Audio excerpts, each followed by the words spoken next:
हाँ बच्चों, good morning. कल जो हमने प्रीवियस वीडियो में जो चीज़ छोड़ी थी यानी पार्ट 3 में छोड़ी थी, अब उसको हम आगे बढ़ेंगे, उसको कंप्लीट करेंगे।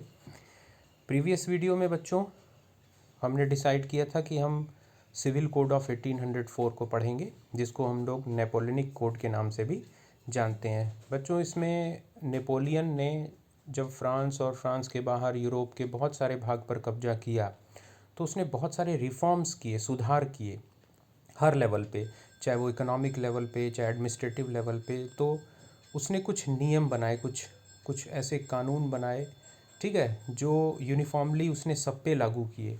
इसी को सिविल कोड ऑफ 1804 बोलते हैं। और इसको और हम लोग लाइन बाय लाइन पढ़ते हैं। पेज नंबर 6 में हूँ मैं, आपकी एनसीईआरटी बुक हिस्ट्री की, क्लास 10th की। The Civil Code of 1804, usually known as the Napoleonic Code, did away with all privileges based on birth, established equality before the law and secured the right to property.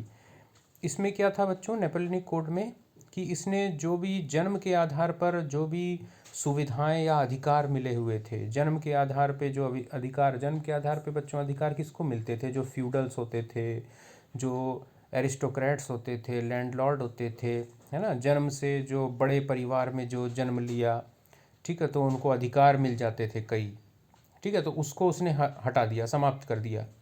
फिर है establish equality before the law, कानून के सामने सब बराबर, चाहे कोई अमीर हो गरीब हो, सब कानून के सामने बराबर। And secure the right to property, और निजी संपत्ति का अधिकार, यानी आपके पास अगर कोई संपत्ति है तो उसको कोई नहीं ले सकता, यानी सरकार नहीं ले सकती।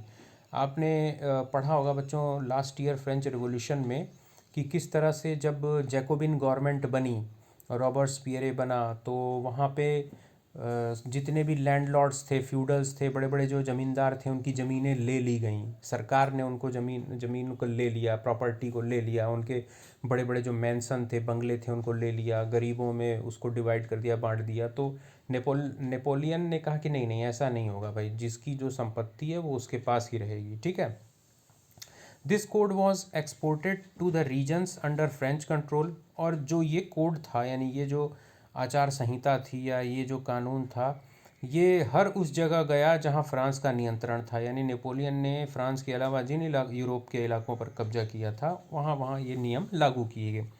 In the Dutch Republic, in Switzerland, in Italy and Germany, Napoleon simplified administrative divisions, abolished the feudal system, and freed peasants from the serfdom and manorial dues.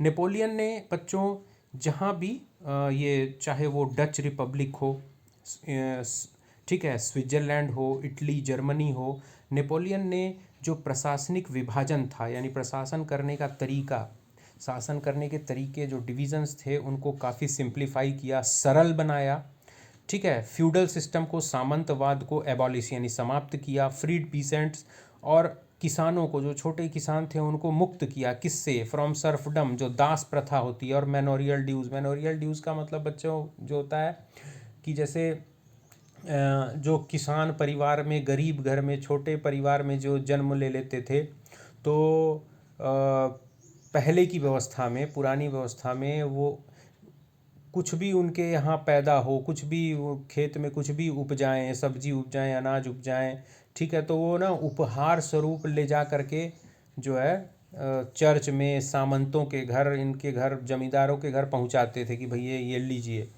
तो ये मतलब डर के नहीं, ये मतलब एक तरह का वो सरकार ने या उस समय की प्रशासनिक व्यवस्था ने एक टैक्स के रूप में लगाया था कि तुमको मतलब ये देना ही है ना, तुम मतलब तुम कर्जदार हो, तुमको ये जिंदगी भर, जन्म भर ये देना पड़ेगा, चूंकि तुम छोटे घर में, छोटे परिवार खानदान में जन्म लिए हो, गरीब के घर, तो इसलिए तुम ना ये जो है ये चुकाते रहोगे जमींदार को, ठीक है। तो उसको उसने समाप्त किया। सर्फडम यानी जो नौकर प्रथा, दास प्रथा थी, यानी गुलामों की तरह जो काम करवाया जाता है, इसको उसने समाप्त किया। इन द टाउन्स टू, यानी शहरों में भी, गिल्ड रिस्ट्रिक्शंस वर रिमूव्ड। बच्चों पहले क्या होता था, इस लाइन को समझने से पहले एक छोटा सा बता दूं तुमको।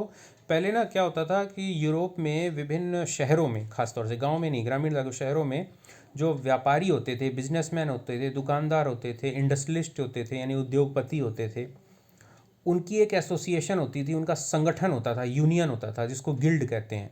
तो वो क्या होता था कि बाहर से अगर कोई आया, यानी अगल बगल के गांव से कोई बिजनेसमैन पैसा वाला सोचा कि नहीं चलो मैं भी इस टाउन में अपना बिजनेस डाल दूं, कोई फैक्ट्री खोल दूं, तो वहाँ का जो गिल्ड था, वहाँ का जो ऑर्गेनाइजेशन था व्यापारियों का, वो उसको ऐसा करने से रोक देता था कि नहीं नहीं नहीं, जाओ कहीं और, जहाँ गांव वगैरह में कहीं अपना धंधा खोलो, फैक्ट्री खोलो, यहाँ नहीं, है ना, यहाँ पर जो हमारे गिल्ड वाले मेंबर हैं यही बिजनेस चलाएंगे। यानी मोनोपोली होती थी उनकी, और उसका सरकार का भी समर्थन था गिल्ड को। तो उसने क्या किया, ये गिल्ड रिस्ट्रिक्शंस हटा दिए, बोले नहीं नहीं नहीं नहीं, कोई भी दुकान कर सकता है, व्यापार कर सकता है, बिजनेस खोल सकता है, फैक्ट्री चला सकता है। Transport and communication system were improve, जो यातायात वगैरह की व्यवस्था थी, कम्युनिकेशन सिस्टम थी, उसको सुधारा गया। Peasants, artisans, workers and new businessman enjoyed a new found freedom. तो जितने भी ये किसान थे, छोटे किसान थे, कारीगर थे, आर्टिसन कारीगर, वर्कर, मजदूर लोग थे, न्यू बिजनेसमैन, छोटे मोटे जो या बड़े जो भी हैं, जो नए बिजनेसमैन थे, जो नया अपना बिजनेस सेटअप करना चाहते थे, उन्होंने एक तरह का एक enjoyed a new found freedom, मतलब एक तरह की आज़ादी का जश्न मनाया। उनको एक तरह की एक बहुत अच्छी आज़ादी मिली। ठीक है, आज़ादी ही थी, क्योंकि इन लोगों पर ज़्यादा बंधन था, इन लोगों को रोका जाता था, इन लोगों से टैक्स लिया जाता था। लेकिन जब वो सारी चीज़ें एबॉलिश कर दी गई तो उनको बहुत अच्छा लगा। Businessman and small scale producers of goods in particular began to realize that uniform laws, standardized weights and measures, and a common national currency would facilitate the movement and exchange of goods and capital from one region to another. Businessman थे जो small scale producers, जो छोटे level पे जो वस्तुओं का उत्पादन करते थे, है ना, जो घरेलू उद्योग वाले जो होते थे, छोटे पूंजी, कम पूंजी में जो अपनी फैक्ट्री चलाते थे, इन पर्टिकुलर यानी खास तौर से, बिगिन टू रियलाइज, उन लोगों ने ये महसूस करना शुरू कर दिया दैट यूनिफॉर्म लॉज, अगर लॉज यूनिफॉर्म हैं यानी एक जैसे हैं, एक समान, हर जगह कानून लागू हैं एक बराबर, स्टैंडर्डाइज वेट एंड मेज़र, नापने का तौलने का जो यूनिट है वो हर जगह एक जैसी हो, and a common national currency, और सारे जितना भी इलाका है वहाँ की जो करेंसी यानी मुद्रा है वो एक हो, यानी अलग अलग ना हो कि यहाँ से मतलब ये 10 किलोमीटर पे रुपया चलता है, 10 किलोमीटर के बाद डॉलर चलता है, फिर उसके आगे 10 किलोमीटर फिर वो क्या बोलते हैं येन चलता है, फिर उसके बाद मतलब, तो ऐसे तो बड़ा वो हो जाएगा हर जगह की करेंसी। फिर एक व्यापारी को अगर 50 किलोमीटर, एक जगह से 50 किलोमीटर दूर अगर अपना वस्तु बेचना है, ले जाना है, तो उसको 3-4 बार अपनी मुद्रा, अपनी करेंसी चेंज करनी पड़ेगी। तो मतलब एक कॉमन नेशनल करेंसी होनी चाहिए, पूरे राष्ट्र की, पूरे जितना क्षेत्र है उसकी एक ही मुद्रा होनी चाहिए। तो ये क्या होगा, would facilitate the movement and exchange of good. उससे क्या होगा, जो वस्तुओं का और जो कैपिटल यानी पूंजी का जो आवागमन है, आना जाना है, वो बहुत अच्छे तरीके से हो जाएगा, है ना, एक क्षेत्र से दूसरे क्षेत्र में। बच्चों ठीक है। However, in the areas conquered, the reactions of the local population to French rule were mixed. ठीक है, अब हालांकि जो है, जो फ्रांस के रूल में जो यूरोपियन इलाके थे जिन पर कि फ्रांस ने कब्जा किया था, तो वहाँ पर जो रिएक्शन आए, जो प्रतिक्रियाएं आई वहाँ के लोगों की, लोकल पॉपुलेशन की, वो मिक्स्ड थी, यानी पॉजिटिव थी और नेगेटिव भी थी। तो कैसे, इसको आगे पढ़ते हैं हम लोग। इनिशियली यानी शुरुआत में, in many places such as Holland and Switzerland as well as in certain cities like Brussels, Minsk, Milan and Warsaw, the French armies were welcomed as harbingers of liberty. शुरुआत में क्या हुआ बच्चों, ख़ास तौर से हॉलैंड में, स्विट्ज़रलैंड में, और कुछ शहर जैसे ब्रसेल्स बच्चा बेल्जियम की राजधानी है, मिंज, मिलान ये आपको शायद इटली में मिलेगा, वारसा पोलैंड की राजधानी है। ठीक है, तो इन शहरों में जहाँ की फ्रेंच आर्मी जब गई कब्जा करने के लिए, तो उनको जो है उनकी सेनाओं को, यानी फ्रांस की सेनाओं का स्वागत किया गया, और उनको क्या माना गया, हार्बिंगर्स ऑफ लिबर्टी, यानी ये हमें आज़ादी के ध्वजवाहक हैं, आज़ादी दिलाएंगे हमें। ये मतलब जो फ्रांस से जो सूचनाएं आ रही थी यूरोप के अन्य भागों में, तो तो लोग खुश हो रहे थे कि वाह वहाँ क्रांति हो गई, वहाँ राजा को हटा दिया गया, वहाँ ये हो गया, वहाँ सुधार हो गया। तो सब लोगों ने स्वागत किया फ्रांस की सेनाओं का। But the initial enthusiasm soon turn to hostility as it became clear that new administrative arrangement did not go hand in hand with political freedom. लेकिन ये जो शुरुआती उत्साह था, इनिशियल एंथुजियाज्म, जो शुरुआत में जो उत्साह था लोगों के बीच में, वो बहुत जल्द हॉस्टिलिटी यानी भय के वातावरण में बदल गया।